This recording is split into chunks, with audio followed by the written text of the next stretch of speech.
Yo, welcome back to Fight with Friends. It's your boy, brother guy. Today, we are doing our One Championship media stories.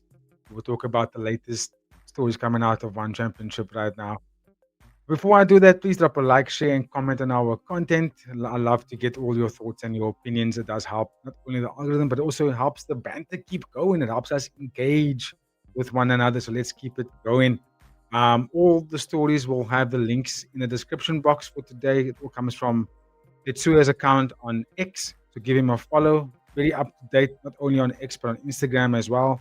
Very much finger on the pulse when it comes to not only one championship, but pretty much any sort of combat sports coming outside of Asia. So yeah, give him a follow. But for now, I will start at the top of our segment. The first story is obviously the biggest one. Jonathan Haggerty is officially out of the fight against Nabil Anane at 173 November 16th, which literally is only a week away from today's recording. Let me bring it up on screen. He does have a late replacement in Hiromi Wajima, fighting out of K1. I think he is now 30 years old, if I'm not mistaken. There we go. Good replacement, very good replacement for Jonathan Haggerty. I think he's a phenomenal fighter. Is he going to beat Nabil? I'm not too sure. But yeah, a little bit gutted to find out about the Haggerty. Look, the news isn't like breaking. It was breaking last week, but of course we were on a little bit of a production break.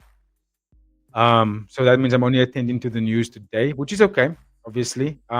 Giving you my thoughts on the updates, and a bit gutted about the Haggerty injury. But look at this official injury; it's not like he's making up any of this, right? He tore his shoulder muscle on the right side. So yeah, that's gonna take some time to recover. Unfortunately, we can't have that fight. Was looking forward to that fight, but the fight Nabil's still gonna be fighting on the fight card. It's not gonna be a title fight, which sucks. But I mean, we're still gonna have 5 other title fights on that fight card, so nothing to complain about there, right? And then they needed to get the replacement fighter because they needed to keep Nabil on the fight card. And just looking at Hiromi Wajima's sort of resume right now, the dude's got a ton of fights, right? And what I could record here, one, two, three, four, five, six losses in like a ton of fights. 2, 3, 4, 5, 6, 7, 8, 9, 10, 11, 12, 13, 14, 15, 16, 17, 18, 19, 20, 21, 22, 23, 24, 25, 26. 26 fights, 6 losses, 20 wins, lots and lots of TKO wins. You can see here on his record, he's got so many TKO wins. So it should be a good fight against Nabil. I think it's a good replacement. I'm excited for it regardless. I think the fight card's still going to be completely stacked. We are going to be spoiled for that fight card. And also to speak a bit more on it, like we are trying to put together a good stream for that day. Still working it. We might do a watch party, which will be better than the last two. The watch parties we had of late weren't up to scratch in my opinion, weren't up to standard. So we are going to try and level it up a little bit more, be a bit more serious about what we're actually watching here. But yeah, Nabil, big ups to him for taking the fight, and he's a champion. Of course, he didn't have to take a replacement fight, but he did. He was showed to go on. I'm pretty sure he's getting paid big money for it, regardless. So yeah, looking forward to that fight. I think Wajima should be a very good opponent for him. But I think Nabil's probably still gonna win the fight. I mean, it's Nabil Anand, right? At this point, who's gonna beat the guy? He looks to be unstoppable. I thought that Anachi was gonna be a big problem for him, but he was able to actually. I know there was a cup shot that kind of ended the fight. Get that, but before that cup shot was happening, Nabil was having his way with Anachi, and Anachi is high level strike. So I think at this stage, I'm not too sure who's gonna beat Nabil. Is Wajima gonna do it? It will be a mad thing if he does, right? Because then what will happen then?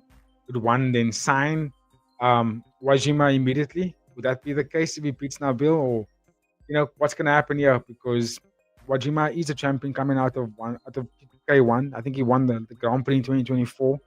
So that means he's a champion, right? So it would be a mad thing for the organization if he does win, because then that would definitely, if one were to sign Hiromi Wajima, that means that he would obviously jump the line because he just beat the champion. But I don't know. I don't see it happening. But look, no one saw Tawanchai losing to Noiri last year. Excuse me, early in the year, and he did. So yeah, let's see what happens on the night. These Japanese fighters show up when it comes to performing in front of their home crowd, right?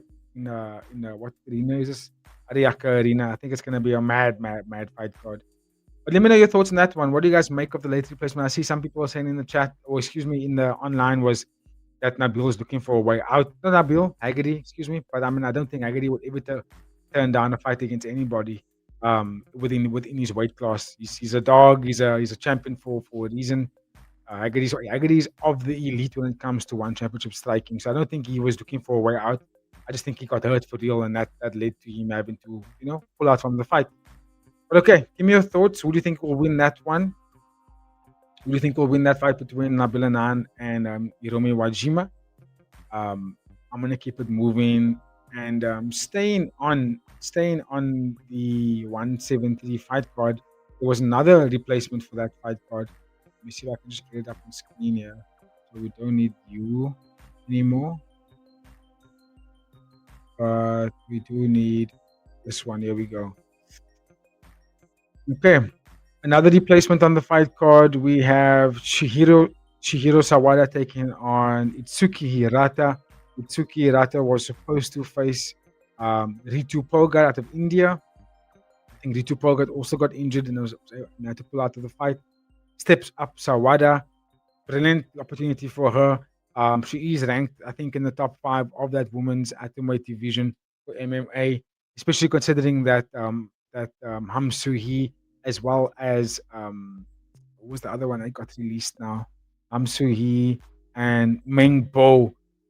Those two fighters have been released from the organization, which made space for fighters like Siwada to climb that rankings a little bit further. She's on a good fight win streak. She only has one loss, literally in the last like 4 years.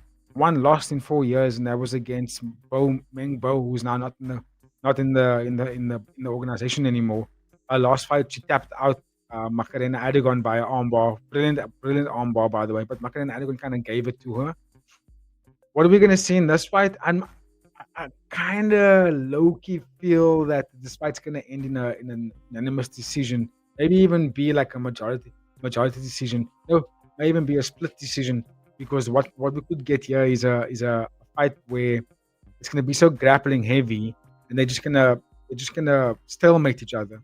That's the kind of fight that you will get. I mean, if you think about the fight between uh, Ayaka Miura, when she fought against Itsuki Hirata, what happened in that fight was they just stifled each other. No one could really get ahead. You know what I mean? Ayaka won the fight because she was dominating in the sense that she was shooting for the takedowns and trying to cross. But Hirata just stifled her and defended everything and nullified the fight, and it meant for a boring watch a little bit. But Hirata's back and she's looking okay. She's looking a little bit better. She looks a little bit more locked in her last performance. Um, but to be quite honest with you, I think Sawada is the one that's a little bit more on the finishing side of things. Like she can finish the fight. You know what I mean? She is a little bit more aggressive in my opinion. And she's sneakier when it comes to submissions. Where Tsuki Hirata, she strikes okay. She's got good defense.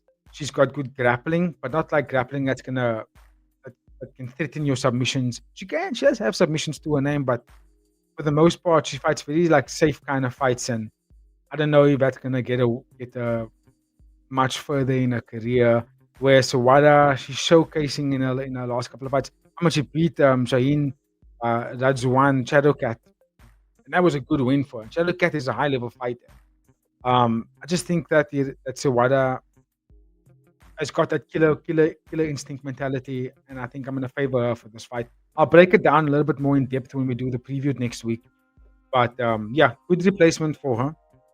I would have loved to have seen maybe a Yakama Yura still fight in this fight card, in my opinion, because when what's the name pulled out, Denise Ambuwanga pulled out, and Stamp is still on the fight card.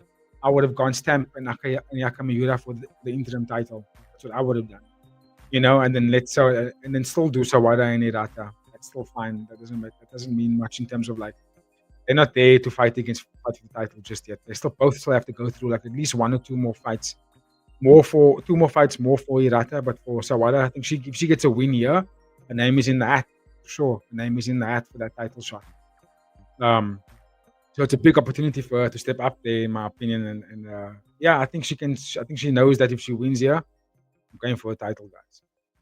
But yeah, give me your thoughts on that one, chat.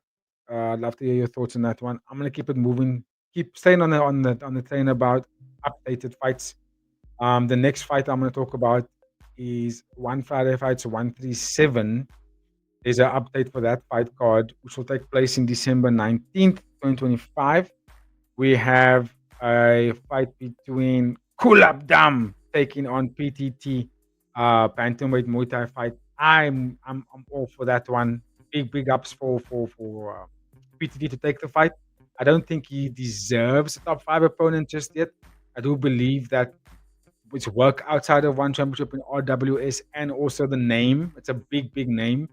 He fights with trains with Rotan quite regularly. I think that kind of carried his not carried, but I'd say it made him be a little bit more favorable for Chowdhury Sittatong. And that's probably why he's got all these high profile fights. He doesn't have to slowly make his way up there. He can really make his way up there, considering that he's beaten some of the fighters that are already highly ranked in the organization. Do I think he's gonna win the fight? No. I think Kulabdam is gonna smash him. If PTT comes out of this fight without getting a knockdown, without getting knocked down, without getting KO'd, then yeah, I think there's something to be witnessed there for PTT because I thought he lost his two opening fights. I think he did lose his first fight. He lost, in my opinion, against Alessio Malatesta. I know they gave him the win, but I think he lost that fight. I think everybody that watched the fight thought it was a robbery as well. So I don't know why PTT won that fight. If it's not for his durability, I think what you one championship needs to do, and also in UFC, but I think across the board in combat sports and from the fans as well, we need to start recognizing that taking shots with your head is not defending shots, and just because PTT doesn't go down, it doesn't bleed that much, doesn't mean he's not getting hit. He's getting hit. He's getting hit with heavy stuff. And I think we need to start revisiting how to score that because, in my opinion, he's losing the fight. He's not. He's getting outlanded by his opponent. He lands one or two shots to like five. That's the ratio. He gets backed up all the time.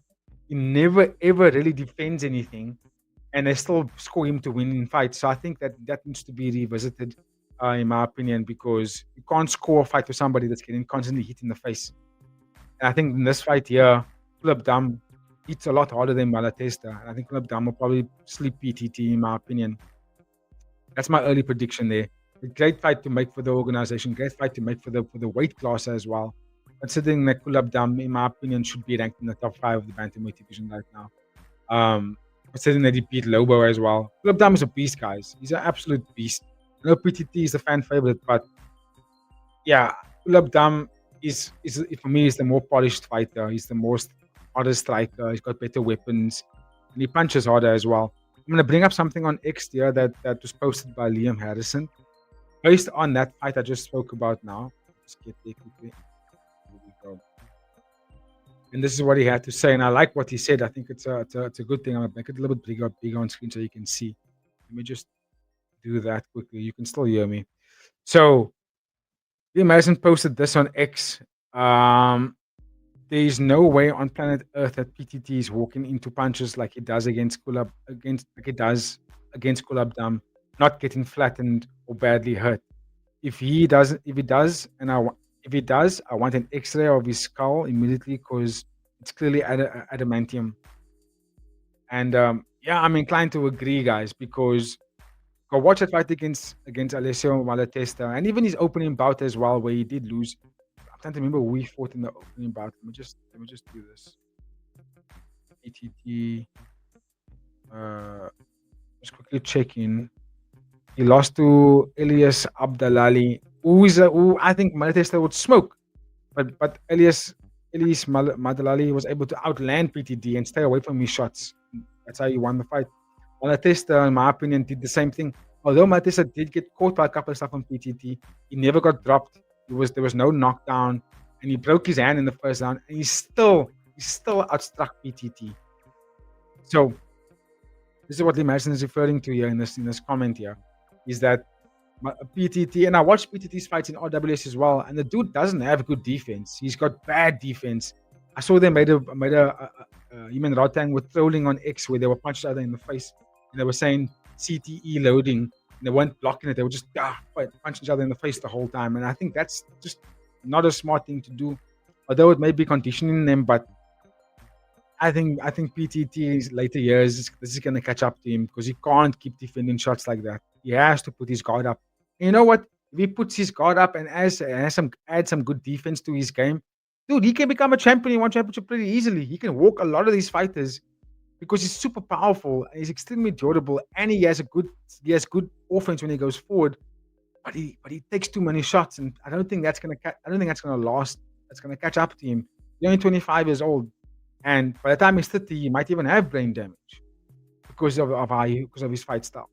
It's not a smart game. It really isn't a smart game. But yeah, I agree with him, Madison here. He can't walk into Kulabdam shots the same way he walked into Lyceum Malatesta.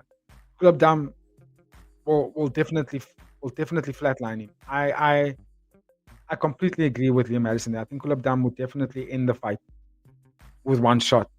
But give me your thoughts about that one, chat. What do you think about that fight? And give me your early pick for the Kulabdam PTT fight. I'm gonna keep it moving. The next, staying with this fight card, which is one fight night, one Friday fights 137. I'm staying with that fight card. I'm gonna bring up another announcement for that fight card. This fight was announced earlier in 2025. We have it back again. It's rebooked to December 19th. It is Tawanchai taking on Liu Mengyang. And yeah, this is a good fight, dude. I don't think it's gonna be as easy for Tawanchai as what people think, to be honest with you. Liu Mengyang is actually a very good kickboxer. He's starting to really impress me with his fight style. Look, obviously Tawanchai is world class. He's elite of the elite. One of the best fighters you will watch in one championship, cross kickboxing and Muay Thai. Particularly Muay Thai. I'm gonna say this now. Tawanchai is light years ahead of himself when it comes to Muay Thai over kickboxing. In kickboxing, he's okay. He's okay, right? But he's way better at Muay Thai. Like, come on, he doesn't even fight the same. He doesn't even look the same in Muay Thai versus kickboxing. Kickboxing looks like he's a shell version of himself, which is mad, right? Obviously, he lost him to Iri in his last fight. Before that, he beat Superbon, beat Smokey and Joe, beat Superbon again, beat Smokey and Joe again. His last 4 wins has come against two of the same opponents, um, which is okay. But I mean, since entering the one championship, right? He beat Sean Clancy, lost to Sitachai, and then went on a massive streak since then, beating Simapek all the way up to Masaki Noiri. Um, Still very young, just got married, got a newborn. Life is looking good. Back in training, and now he's taking on Liu Mengyang. And I'm gonna say this now. I don't think it's gonna be an easy fight for him. He's probably gonna win, but fuck man, Liu Mengyang at the moment looks like someone that's a little bit unbeatable. He's obviously doesn't have the biggest of records, but he tasted gold before. You know what I mean? He beat Shadow in his last fight, knocked Shadow down. He lost to Muhammad Sarani, but Sarani is also a good fighter. Beat Masaki no Iri, right? Then he fought MMA fights, guys. Before that, he fought in MMA a couple of times as well. So Liu Mengyang is a dog. I'm gonna say it now, and I think that he's probably thinking everyone thinks he's gonna lose here. He's an underdog for sure. How's he gonna go up against Tawanchai? He beat the current champion who knocked out Tawanchai. So let's just give Liu Mengyang some respect here, guys. And yeah, I wouldn't be surprised if he wins this fight. I'm favoring Tawanchai. I think he's the favorite, but I also wouldn't be surprised if Liu Mengyang like beats him and beats him good, beats Tawanchai really good. But okay, I want to talk about something else outside of matchups. Something that I saw quite interesting that was posted on Tawanchai's X account. Excuse me, on on Tetsuya's X account. And I thought this was quite interesting because something I spoke about for a while since doing fan content on YouTube when it comes to fights.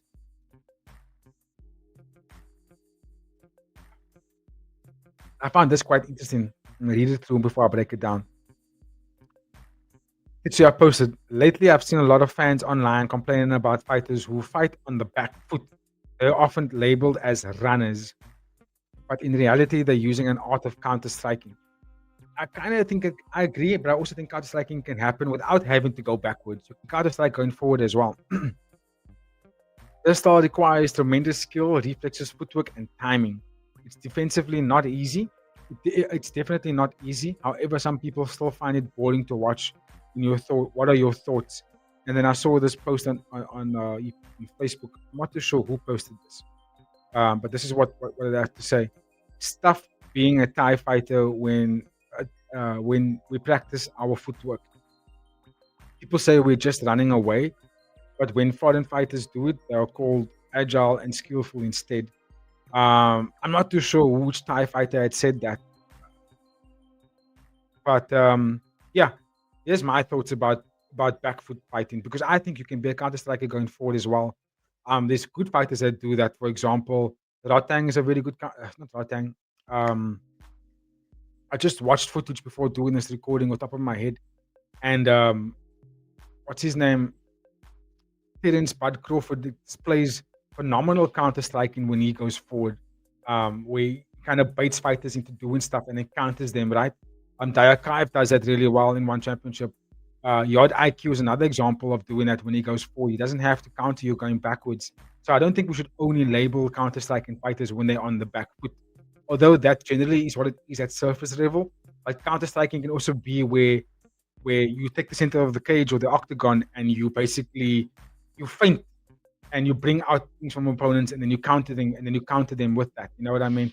Stupinan Twins does that really well. Jonathan Haggerty is a phenomenal example of that type of counter striking, which I think is more devastating than back foot counter striking because you actually have to push the envelope. You actually have to go forward to develop that kind of counter striking, right? And that also requires levels of not only timing, but you have to also initiate it. Because walking forward and waiting might not work, but walking forward and then feinting and then striking. The chef Luke Lesay does that also really well. That even Nabil Anane, dude, these guys are phenomenal at it. But on this topic of discussion about back foot fighting, I think it's running away when you're choosing to go backwards and you are not successful. You're not successful with your counter strike, right? Only for me, it only works if you are choosing to go back foot and then you're just outlanding your opponent the whole time. And you're successful at it. Sanrak is a good example. Sanrak is a very good example of that. I know we have Akif Kulazada and Yod-IQ on screen here, right? And there's also good examples of it. Pardon me. I think when it comes to Yod-IQ, pardon me, he does fight on the back foot a lot, but he also goes forward a lot of the times. He chooses to go back foot when he's fighting against foreign fighters that are usually aggressive. They love the front foot. And Yod-IQ, he does land. I think he's got one of the highest percentage of landed strikes in one championship because of how frequently he's getting backed up. Then he lands all the time. He lands on opponents a lot, right? But I think what happens with Yod-IQ in particular and his style of fighting is that it doesn't really get a lot of finishes or knockdowns. So it kind of resorts to like, oh, it's a little bit boring. You know who's also a good example of counter striking successfully on the back foot is Anta Kasim, uh, Sona Sen. They have very good counter striking when they go backward, and when they go forward, strike, but then they feint, and then they counter you again. Akif Kulazada doesn't really fight on the back foot. He's usually on the front foot most of the time. He only goes to the back foot when he goes past the first round. I've watched almost all Akif's fights in one championship right now, and he's a front foot kind of fighter, right? But when he does get backed up a lot, it's when it's the second, third round. And if you look at his last two fights, when he fought against Sean Klamakau and he fought against Zhao Suyai, he's bigger than both of them, by the way. When they were able to go past the first round with Akif, they backed him up for round 2 and round 3. And this is where it gets a little bit tricky. And I think this is what's making this argument debatable. Is when Akif did it back foot, he was arguably losing those fights. He was getting tagged in those fights against Zhao Siyai and against Sean Klamakau. They were actually landing on him and they were hurting him and they were putting him in counters. Zhao Siyai fucking dropped him. You know what? I did a whole video on that when I did the preview of that fight, the recap of that fight against Zhao Siyai and Akif Kulazada. He got backed up for 2 rounds after that, and Zhao Siyai landed on him all the time and actually dropped him. in the third round. So, and Akif did choose to run away. I know he did say that he was no, he chose to counter strike, but he wasn't successful with it, in my opinion. I watched that fight back again. He didn't really land that much. He landed some significant stuff on Zhao Xia because Zhao Xia was pressuring a lot, chasing that knockdown. Right, he was very aggressive, and he was taking a couple of jabs. He was taking a couple of straight rights from Akif Kulazada, but it wasn't enough because Zhao Xia didn't get stopped in round 2 and round 3. He didn't get backed up in round 2 and round 3. And also, Akif's counter striking didn't do enough to force Zhao Xia to rethink about how he needs to enter or force him to have a different strategy. Zhao Xia was still walking him down. Sean Clementlau was still walking him down for 2 rounds and landing on him. So there are some fighters that do choose to do the back foot. But I think where it becomes running over counter striking is if counter striking is unsuccessful. Right? Unsuccessful, especially when your opponent isn't allowing you to come forward now and they're forcing you to stay backing up. They're forcing you to stay there.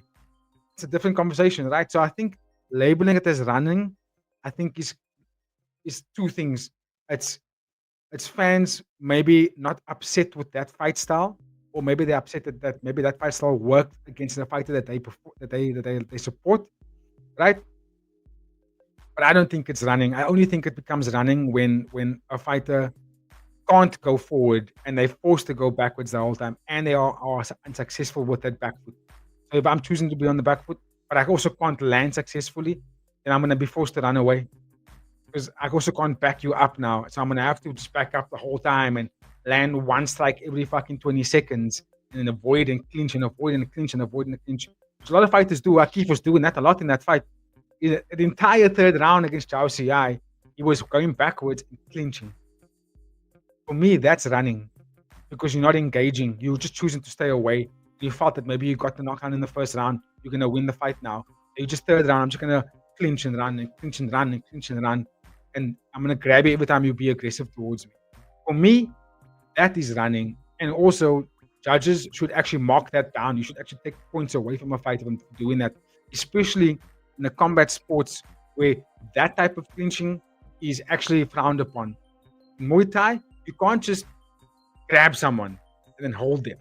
It's not boxing. And even in boxing, that's like low-key not allowed. You're only given like you're only allowed to do that for 3 seconds. So in one championship, I see a lot of fighters do this when they're getting backed up and backed up and backed up and they see the counter striking isn't working anymore. And this guy is like got a lot of pressure on me. They end up just tucking under, grabbing and holding. Holding. It was like wrestling to get their hands away and they hold and hold. For me, if the referee is wrestling you to get your clinch to break the clinch away from you, you need to duck a point. If I'm refereeing a fight, I'm doing that for 3 times in one round, and this fighter isn't letting go of this clinch, dude, I'm gonna take a point away from you. I'm marking that shit down. So why are you doing that? Why are you doing that? What's the reason for doing that? You know what I'm saying? So yeah, I can see what the argument is about call it running, but at the same time, I don't think it's that. It's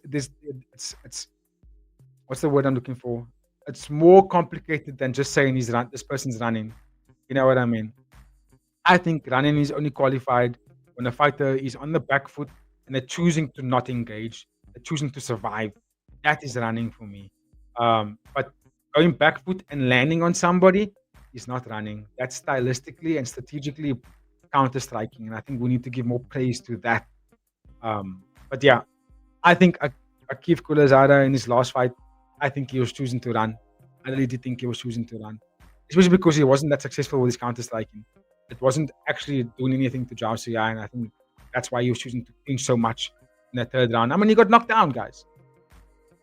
Anyway, that's my point, or at least that's my opinion about that conversation. Let me know your thoughts in the comments about what you guys think about what I just said.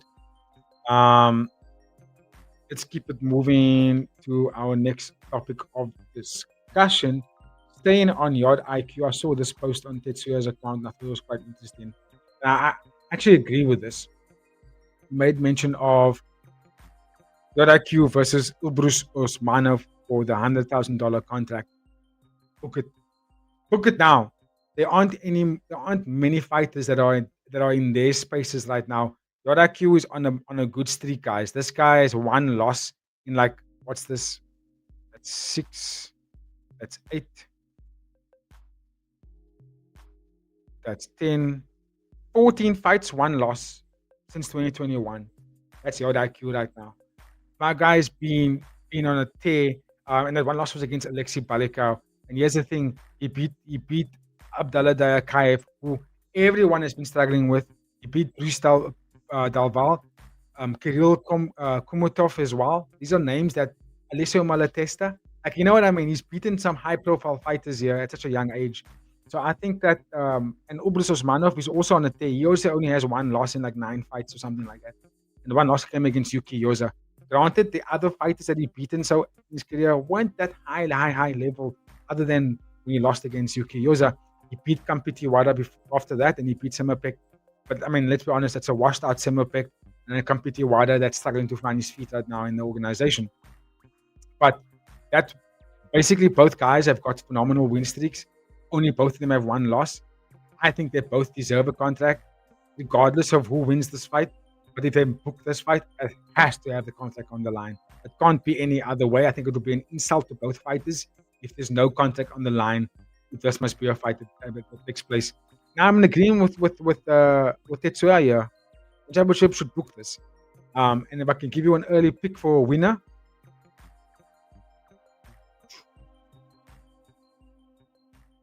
I think Elbrus Osmanov is more dangerous. I think he's got more dangerous weapons than Yod-IQ. But here's the thing, though: if there's one fighter in one championship that knows how to fight against European fighters and has got game plans against them and knows how to beat them, it's Yod-IQ. And that's the reason why I'm going to pick Yod-IQ for the win.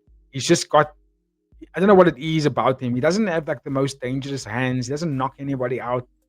But the kid has got so much knowledge. He's such an intelligent fighter. He knows how to stay out of danger. He knows how to get people out of there. He knows how to win the rounds. He's just a phenomenal dude. So I'm gonna go with Yod-IQ early prediction if that fight must get booked. Of course, give me your thoughts in the comments, please, ladies and gentlemen. What do you think about that one? While I keep it moving to our next topic of discussion.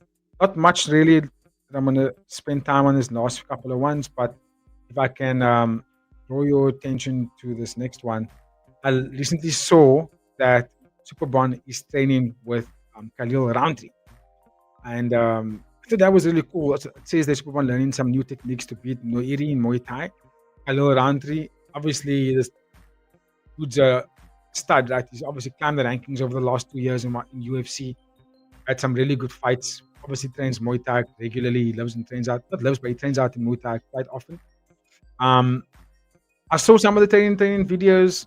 I like what I saw. I just don't know if it's gonna be what's gonna help him against Noiri. Noiri is a high level guy. Noiri's got weapons that I don't think Superbon is prepared for. You know, those low kicks, those deep kicks is something that traditionally the style guys don't actually train. And is Khalil Rountree gonna be able to move like Noiri? I don't think so. He may show him some techniques that could help, but I mean, applying every fighter knows this, and I think all fight fans that are enthusiastic or enthusiast about these fights will know that it's not always the case that what you train in training camp comes off in the fight. It'll happen, it happens, but there's also a likely opportunity that it doesn't, and then you have to go to plan B. You have to make in-fight adjustments. And I want to see what Superbon does when he gets tagged with a hard low kick in the beginning of the fight, or one of those deep kicks that goes to the stomach that these Thai fighters can't seem to deal with. You know what happens then? But yeah, I'm all in for it. I'm super hyped for it. I think Noiri, excuse me, Khalil Rountree is a very good fighter to have in your corner. Let's go, dude. Let's go. That's gonna be a mad fight next week. I really can't wait for 173. I really can't wait for this fight. Okay, my last story that I'm gonna talk about today, which I think is a bit of a fun one, and I would like to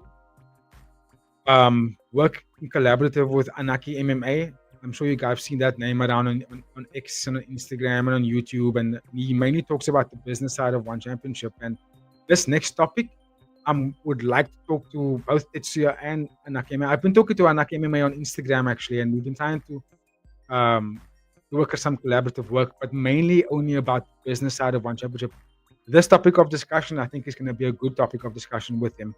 I'll read it out for you guys a little bit on screen. It says, Rise CEO Takashi Ito says that cross promoting with RWS will help expand the talent pool in the lower weight classes below 65 kilograms.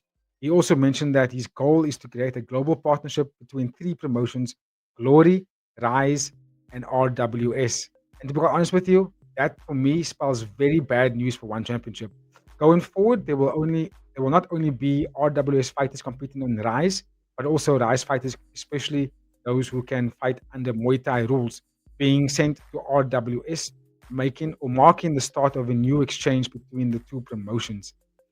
Dude, I'm gonna say this now. We've been talking about this as fans for a while, and ever since when we did the content creation on YouTube, like I personally feel cross promoting between the Asian brands, Glory, Rise, RWS, Ryzen, One Championship, if they can cross promote, the winner, who wins are the brands and the fans. To be honest with you, it's a win-win for everybody. It's a win-win for everybody. Just think about it like this in video game terminology, right?